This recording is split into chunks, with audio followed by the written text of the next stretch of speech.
Fala galera reanimada, como é que vocês estão? Tudo bem? Hoje é sem trilha sonora, tá? Eu acabei deletando o arquivo da música que eu utilizava, mas pra próxima semana aí já vou ter consertado isso, tá?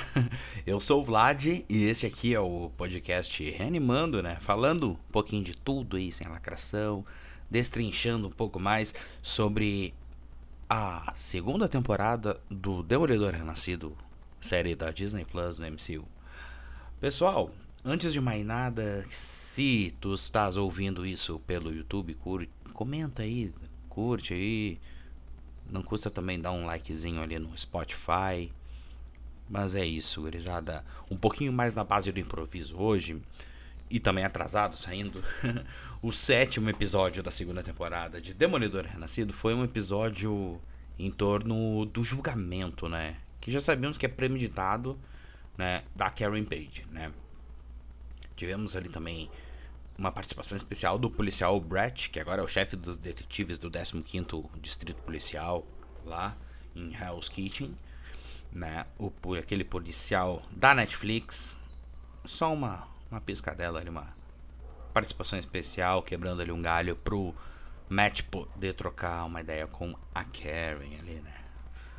Fora esse detalhe, o episódio ali, ele começa de onde terminou o anterior, né? Nós tivemos a Karen sendo presa e indo a julgamento com todas as acusações possíveis que o Fisk elencou junto com o promotor público ali pra ferrar ela, né? Sabemos que esse julgamento, ele já tá decidido, né?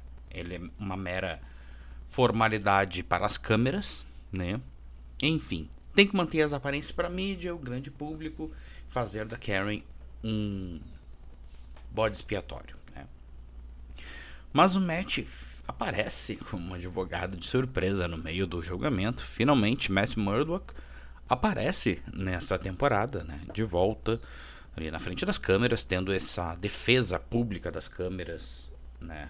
Perante toda aquela antivigilante task force, né? Ele dá nos dedos ali, nos depoimentos dos policiais, no interrogatório, faz eles se contradizendo, o pessoal dando uma risada, deixar eles mais putos. Mas a gente volta a falar disso depois. Alguns pontos que eu elenquei aqui, temos a questão do mercenário ali, o Benjamin Poindexter, né? O Matt tem que dar um jeito nele, ele tá lá preso, amarrado, e o Matt precisa dele, né? E ele tá só falando pro Matt que ele precisa de mais um ato para equilibrar a balança, de algum modo compensar essas mortes, e do Fog também. O Matt solta ele e diz que precisa de um favor. Vou só dar uma pausa para dar uma bicada no meu cafezinho. Próximo ponto, a governadora, né? Mr. Charles fala ali pra Jessica Jones que a governadora virou um alvo do Fisk, que ela vai pagar com a vida. E acabamos depois, mais no final do episódio, vendo que alguém tenta matar ela e quase consegue. Aí nós entendemos qual foi o favor que o Matt pediu para o mercenário.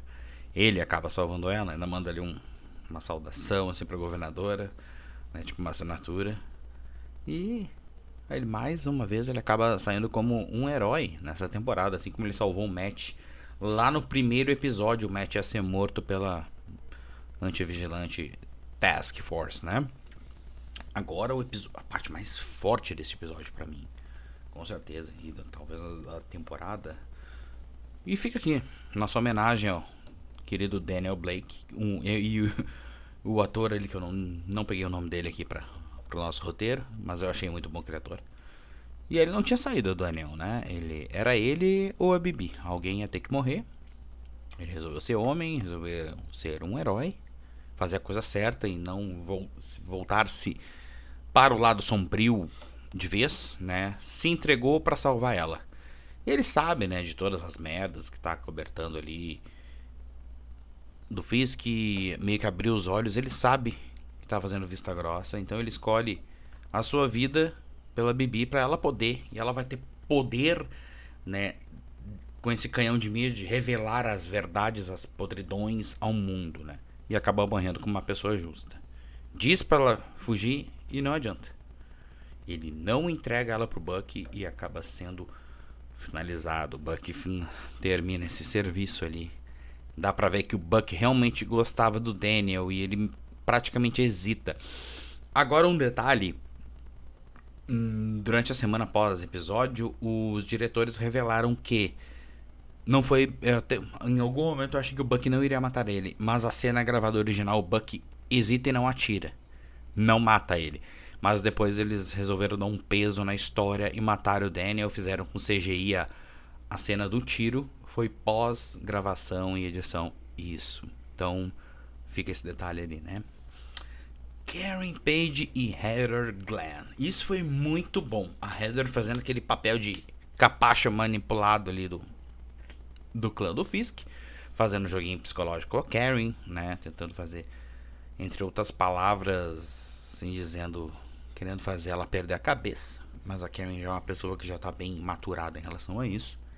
E vamos resumir o que a Karen deu nos dedos da Heather. Ela falou assim, olha aqui, ó, em português bem dizido, ó, ele gosta de mim, querida. Tu só foi um passatempo, ele te comia enquanto pensava em mim. Resumindo, é isso, cara. E vamos ser sinceros, foi isso mesmo que ela quis dizer. A Heather perdeu o controle, deu uns tapão nela ali, saiu revoltada. E ela já tá bem fora da casinha, né? Até roubou o Fisk, tivemos uma cena de um Fisk que validou esse crime dela. Então tá vendo ela ali como um ativo, podemos dizer assim, para daqui a pouco nos soltar nesse mundo louco aí, né? Então já saíram agora imagens já de gravações da terceira temporada. Ela vai estourar a musa, né? Com a máscara do Muse e tudo. E ela tá bem perdidinha das ideias já. Mas voltando lá pra história do julgamento. Antes disso eu vou dar mais um gole no meu café. Quando o julgamento é interrompido, tem uma escolta ali do Matt e da Macduff, feita pelo Cherry, aqueles policiais corretos lá, que não são corruptos, amigos do Cherry e tudo. E saem todo no cuidado ali no estacionamento, toda uma ronda. E o que eles temiam acaba acontecendo, uma emboscada, um tiroteio no estacionamento. Tem gente morta ali, e não sabemos direito quem foi, nos policiais. O Matt aparentemente levou um tiro na perna, né? E ele ainda consegue tocar aquele cabo dele de guia de cego no carro, né? Pra fazer ele parar. E ele se arrasta, escondido até a igreja lá, começa a orar, pedir por um milagre, né? Por uma ajuda em uma causa possível. E até que a Jessica Jones resolve voltar, porque ela tinha ido embora, pra ajudar ele. E assim termina o episódio, né? E agora, pessoal, amanhã, dia 5 de maio, nós temos o último episódio dessa segunda temporada. Quem mais que vai aparecer, será? Frank Castle vai aparecer. O que andou vazando que os defensores vão aparecer. Não sei se nesse último episódio, na cena final, ou é coisa da terceira temporada. Enfim, amanhã nós temos o desfecho. Vamos acompanhar, vamos ter conteúdo. E é isso, minha gente. Boa. Esse aqui é o podcast Reanimando. Eu sou o Vlad e fiquem com Deus e tchau, tchau.